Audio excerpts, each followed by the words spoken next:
तो सवाल है, क्या रशिया भी सोवियत यूनियन की तरह कोलैप्स कर जाएगा? क्या रशिया के भी टुकड़े होने वाले हैं? क्या पुतिन की कुर्सी खतरे में है? आज के जियोपॉलिटिक्स के टाइम में इन सवालों के ऊपर बहुत ज्यादा चर्चा की जा रही है एंड आज की हमारी इस वीडियो में हम भी इन्हीं के ऊपर बात करेंगे और जानेंगे क्या है ये इशू और क्यों इनको इतना ज्यादा इंपॉर्टेंस दी जा रही है। तो चलिए शुरू करते हैं आज की हमारी वीडियो बिना किसी देरी के।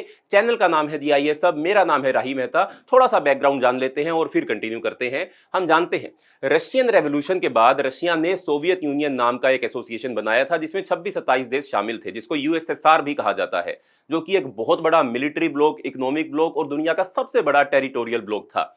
एंड कोल्ड वॉर के दौरान यूएसएसआर लगातार यूएसए और यूएसए के अलाइज के साथ इनडायरेक्टली वॉर के अंदर इन्वॉल्व रहा। डायरेक्ट जंग तो इनके बीच में नहीं हुई, इनडायरेक्टली आपस में कई सारे फ्रंट्स के ऊपर लड़ते रहे एंड कई सारी वॉर्स जो थी, कई सारी रेसेस जो थी वो इन दोनों के बीच में आपस में चल भी रही थी। बट 1991 में कुछ ऐसा हुआ जिसके चलते ये कोल्ड वॉर भी खत्म हो गया। यूएसए जो था वो इसके अंदर विक्टोरियस हुआ क्योंकि सोवियत यूनियन कोलैप्स कर जाता है 1991 में, सोवियत यूनियन के टुकड़े हो जाते हैं। वो जो दुनिया का सबसे बड़ा टेरिटोरियल ब्लॉक था, बहुत बड़ी मिलिट्री थी और बहुत बड़ी इकोनॉमी थी, वो कोलैप्स कर जाती है। रशिया जिसने सोवियत यूनियन बनाया था, सबसे ज्यादा इफेक्ट इस बात का उसी के ऊपर पड़ता है। रशियंस की प्रेस्टीज एंड सेल्फ रिस्पेक्ट इससे बहुत ज्यादा हर्ट हो जाती है। बट फिर आते हैं पुतिन। पुतिन लगभग 2000 के आसपास रशिया के प्रेसिडेंट बनते हैं एंड पुतिन के ऊपर ये रिस्पॉन्सिबिलिटी आती है, या फिर कह सकते हैं आप कि एक प्रेशर क्रिएट होता है कि वो यूएसएसआर के खोए हुए प्रेस्टीज को वापस से रीस्टोर करे, उनके टेरिटोरियल क्लेम्स को वापस से बढ़ाएं और उनकी टेरिटरी इंक्रीज करने के साथ साथ मिलिट्री भी स्ट्रॉन्ग करें और दुनिया में दोबारा उनको सुपर पावर के रूप में जाना जाए। जिसके चलते पुतिन ने ऐसे कई सारे कदम भी उठाए जो इसी डायरेक्शन में जाते थे। जैसे कि 2004 में पुतिन ने अपने आप को ईस्टर्न यूरोप में असर्ट करने के लिए, रशिया की पावर दिखाने के लिए जॉर्जिया पर उन्होंने अटैक किया। जॉर्जिया का ये जो अटैक था ये पुतिन के लिए एक पॉलिटिकल सक्सेस थी, क्योंकि जॉर्जिया के दो इलाके, जैसे कि नॉर्थ ओसेटिया इलाका एंड अजाकिया इलाका जो था जॉर्जिया का, उसको एक तरीके से रशिया अपने कंट्रोल में लेकर आने में कामयाब रहा। ऑल्दो उसको इंटरनेशनल रिकॉग्निशन अभी तक नहीं मिली है, बट रशियन ट्रूप्स की प्रेजेंस अभी तक वहां पर बनी हुई है। जॉर्जिया इन इलाकों को अपने हिस्से में लाना चाहता है, पर रशिया इनको इंडिपेंडेंट डिक्लेयर करके अपने अंदर शामिल करना चाहता है। ये पुतिन के लिए 2004 में एक बहुत बड़ी सक्सेस थी। ऑल्दो वेस्ट ने, यूरोप ने, अमेरिका ने पुतिन को बहुत ज्यादा क्रिटिसाइज किया इस कदम के लिए, बट वो रशिया के अंदर इस मुद्दे पर सपोर्ट गैदर करने में कामयाब रहे थे, जिसके चलते उनकी जो कुर्सी थी, उनकी जो प्रेसिडेंटशिप थी, वो और भी ज्यादा सिक्योर हो गई। फिर इसी के चलते पुतिन ने दोबारा से एक ऐसा कदम उठाया जो इसी के पक्ष में था। पुतिन ने क्रीमिया के ऊपर अटैक कर दिया। यूक्रेन का वो इलाका जिसको रशिया लगातार अपना इलाका मानता था, उस पर अटैक किया, जिसके चलते ब्लैक सी के ऊपर रशिया अपनी अथॉरिटी एस्टेब्लिश कर सके और उसमें भी वो कामयाब हो गए। क्रीमिया अभी रशिया के कंट्रोल में है, रशियन मिलिट्री प्रेजेंस यहां पर मौजूद है एंड ब्लैक सी के अंदर कोई भी नेटो अलाई जो है वो अभी तक अपने पांव नहीं बसा पाया है, क्योंकि रशिया ने क्रीमिया के थ्रू पूरा ब्लैक सी अपने कंट्रोल में कर लिया। ये भी पुतिन के लिए एक बहुत ही बड़ी सक्सेस थी। इसमें भी उनको रशियंस ने, उनके लोकल सिटीजन्स ने सपोर्ट किया और उनको काफी ज्यादा रिस्पेक्ट भी मिली, क्योंकि वो रशिया के लिए एक बड़ी टेरिटरी एनेक्स करने में कामयाब रहे एंड रशिया की सिक्योरिटी को मेंटेन करने में इसने एक बहुत बड़ा योगदान दिया। फिर रशिया ने इसी को आगे बढ़ाने की कोशिश करी एंड 2022 में यूक्रेन पर अटैक कर दिया। जब पुतिन ने यूक्रेन पर अटैक इनिशिएट किया था तो हमें यह लगा था, या पुतिन को भी यही लगा था, पूरी दुनिया को यही लगा था कि कुछ हफ्तों के अंदर ही यह जंग खत्म हो जाएगी, यूक्रेन जो है वो सरेंडर कर देगा और रशिया के अंदर शामिल हो जाएगा, या रशिया उसके साथ जो भी करेगा वो खैर बात की बात थी। बट ऐसा नहीं हुआ। यूक्रेन ने अच्छी फाइट पेश करी रशिया के सामने एंड अभी तक 2 सालों के बाद भी ये जो वॉर है ये कंटिन्यू है, इसका कोई रिजल्ट नहीं निकला है।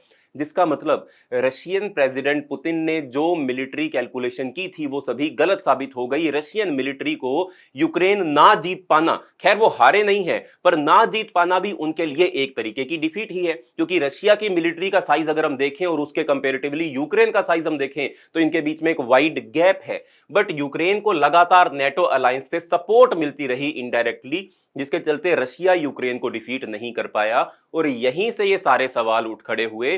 रशिया जिसे इनविंसिबल माना जाता है, रशिया जिसको माना जाता है कि कोई कंट्री उसे इन्वेड नहीं कर सकती है, कोई कंट्री उसके ऊपर डायरेक्ट अटैक नहीं कर सकती है, अब गेम उल्टी हो गई है, अब पासा उल्टा हो गया है, बाजी उल्टी हो गई है। क्यों? क्योंकि यूक्रेन ने अब रशिया के अंदर इन्वेजन करनी शुरू कर दी है। यूक्रेन को जब रशिया ने अटैक किया था तब भी वहां के जो सिटीजन थे, रशियन सिटीजन जो थे, वो या तो न्यूट्रल स्टांस रखते थे यूक्रेन के इशू को लेकर, या फिर वो पुतिन को सपोर्ट करते थे। पुतिन के अगेंस्ट ज्यादा लोग नहीं थे क्योंकि उनको अपनी जान का भी डर है, खैर। बट हाँ, रशियन सिटीजन्स ने पुतिन के इस कदम को और यूक्रेन पर अटैक के कदम को बहुत ज्यादा नेगेटिव सेंस में नहीं देखा था। बट अब यह स्थिति बदल गई है, क्योंकि पहले यूक्रेन पर रशिया ने अटैक किया था, अब यूक्रेन रशिया की टेरिटरी के अंदर घुस रहा है। यूक्रेन ने Bryansk Oblast, Kursk Oblast and Belgorod Oblast, ये कुछ इलाके हैं रशियन बॉर्डर पर यूक्रेन के साथ लगती हुई, जिसके ऊपर यूक्रेन ने अटैक कर दिया। एंड यहां पर लगभग 500 स्क्वायर किलोमीटर का इलाका अपने कंट्रोल में ले लिया, अपनी मिलिट्री एस्टेब्लिशमेंट यहां पर क्रिएट कर ली। रशियन फोर्सेस को अपनी ही टेरिटरी में सरेंडर करना पड़ा यूक्रेन के सामने, एंड रशिया को वहां से अपने 2 से 3 लाख सिटीजन्स को इवैक्यूएट करना पड़ा। जब तक यूक्रेन की जंग यूक्रेन की धरती पर लड़ी जा रही थी, तब तक रशियन सिटीजन्स को इससे ज्यादा इंफ्लुएंस नहीं हो रहा था, वो इसको न्यूट्रल स्टांस लेकर चल रहे थे। बट अब जब यूक्रेन ने रशिया पर अटैक किया, उनकी टेरिटरी में इन्वेड किया, तो उससे यह साफ हो गया कि रशियन मिलिट्री अब उतनी पावरफुल नहीं है, वो इनएक्सपीरियंस सोल्जर्स के साथ लड़ रहे हैं। एंड यहां पर जब अपने ही सिटीजन्स को इवैक्यूएट करना पड़ा रशिया को, यह दोबारा रशिया की प्रेस्टीज के लिए एक बहुत ही बड़ा चैलेंज था। बहुत ज्यादा उनको धक्का लगा इस चीज से, क्योंकि कोई भी कंट्री ये चीज सहन नहीं करेगी कि उनके इलाके में कोई और घुस जाए। खैर, रशिया ने यूक्रेन के साथ ये सेम किया, बट रशिया खुद इस चीज को बर्दाश्त नहीं करेगा। इससे यह खतरा पैदा हुआ कि हिस्ट्री क्या अपने आप को फिर से रिपीट कर रही है, क्योंकि जब रशिया ने अफगानिस्तान पर अटैक किया था, उन्होंने सेम बात सोची थी कि कुछ हफ्तों तक जंग चलेगी, फिर जंग खत्म हो जाएगी, अफगानिस्तान यूएसएसआर जीत जाएगा एंड सब कुछ ठीक हो जाएगा। बट ऐसा नहीं हुआ था। अफगानिस्तान ने बहुत ही अच्छा चैलेंज सोवियत फोर्सेस को किया था, एंड अफगानिस्तान अपनी इंडिपेंडेंस मेंटेन करने में बरकरार भी रहा था।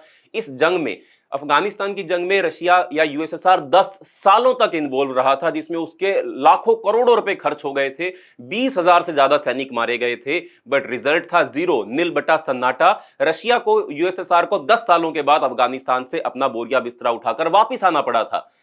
अब जब ये जंग हुई थी 1989 में खत्म, उसी के 2 साल के बाद पूरे सोवियत यूनियन के अंदर बहुत बड़े बड़े प्रोटेस्ट ऑर्गेनाइज हुए थे, एंड सोवियत यूनियन कोलैप्स कर गया था।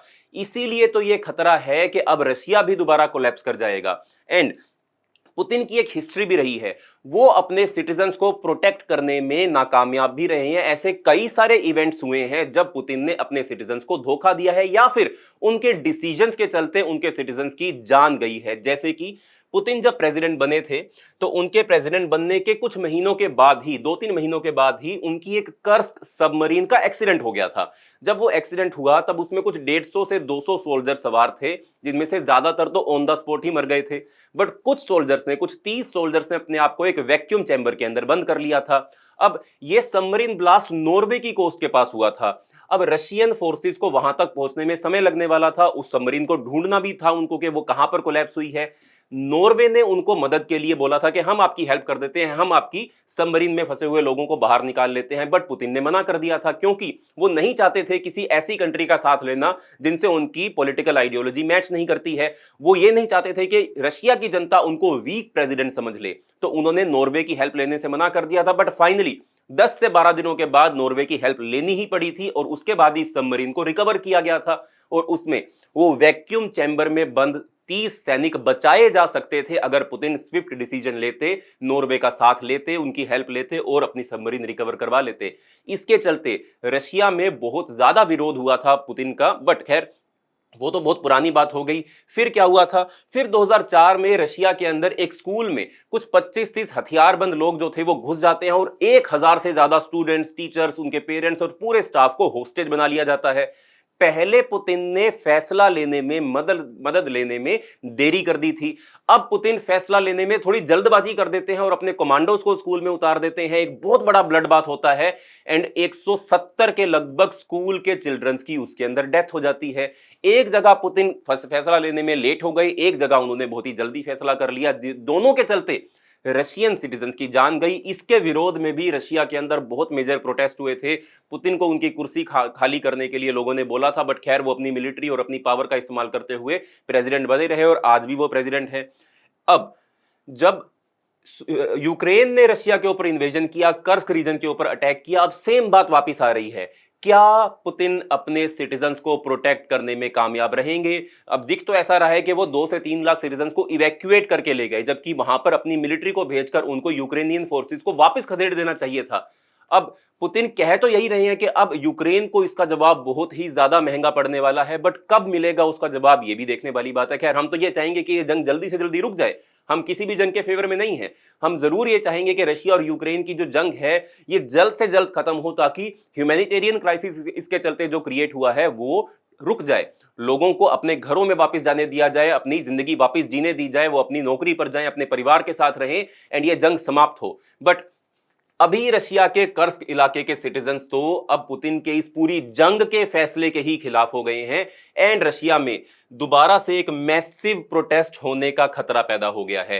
खैर, किसी भी डिक्टेटर को या किसी भी प्रेसिडेंट को अगर अपनी कुर्सी को बचाकर रखना है तो उसको लोगों का सपोर्ट चाहिए। लोग तो खैर विरोध कर रहे हैं रशिया के अंदर, अब शुरू हो चुका है, बट अगर बहुत बड़े बड़े अमीर लोग उस देश के आपको सपोर्ट कर रहे हो तब हो सकता है कि आप अपनी नैया को पार कराकर ले जाएं। बट रशिया के जितने भी बड़े बड़े बिजनेसमैन हैं, जितने बड़े बड़े ओलिगार्क्स हैं, उनके लगभग $300 बिलियन यूक्रेन में चल रही जंग के चलते जो वेस्टर्न बैंक्स में जमा किए गए थे वो सीज कर दिए गए। अमेरिका और सभी यूरोपियन कंट्रीज ने ये $300 बिलियन के रशियन ओलिगार्क के जो एसेट्स थे उनको फ्रीज कर दिया और उन्हीं पैसों को अब यूक्रेन को भेजा जा रहा है सपोर्ट करने के लिए, और यूक्रेन उन्हीं पैसों से हथियार खरीदकर रशिया की टेरिटरी के अंदर ही इन्वेजन कर रहा है। यानी कि इन ओलिगार्क्स का सपोर्ट भी, इन बड़े बड़े बिजनेसमैन का सपोर्ट भी पुतिन के हाथ से जल्द ही खिसक सकता है। अगर ऐसा हो गया तो रिजल्ट क्या निकलेगा? अब देखो, बहुत ही ज्यादा कह सकते हैं ये ब्लंडर हो जाएगा अगर ऐसा हो गया। ये बहुत ही एक्सट्रीम व्यू पॉइंट है, बट वेस्टर्न मीडिया बार बार इस बात को कह रही है कि जैसे यूएसएसआर टूटा था वैसे रशिया भी कोलैप्स कर जाएगा और अलग अलग स्टेट्स के अंदर डिवाइड कर जाएगा। खैर, भारत के लिए एक स्ट्रॉन्ग यूनाइटेड रशिया फायदेमंद है, क्योंकि हमको अपनी जियोपॉलिटिक्स को देखना है। रशिया ने हमेशा हमारा साथ दिया है, चाहे यूएसएसआर के रूप में दिया हो, चाहे रशिया के रूप में दिया हो। हम तो इस चीज के फेवर में खैर नहीं रहेंगे। हम यही उम्मीद करेंगे कि पुतिन जल्दी से जल्दी इस जंग को रोकें। इसमें इंडिया का क्या इन्वॉल्वमेंट होगा? इंडिया ने इन दोनों को जंग रोकने के लिए बार बार आग्रह भी किया है, इंडिया ने मीडिएशन की बात भी की है एंड उम्मीद है कि 6 से 8 महीने के अंदर इस जंग के ऊपर कोई बड़ा फैसला आएगा और इसमें क्या नए बदलाव आएंगे, कैसे नए बदलाव आएंगे, हम इसके ऊपर चर्चा करते रहेंगे। अगर आपको ये वीडियो अच्छी लगी हो तो वीडियो को लाइक जरूर करें, चैनल को सब्सक्राइब करें एंड वीडियो के एंड में कमेंट भी जरूर करके जाएं। मिलते हैं अगली वीडियो के अंदर, तब तक के लिए धन्यवाद, बाय बाय, टाटा।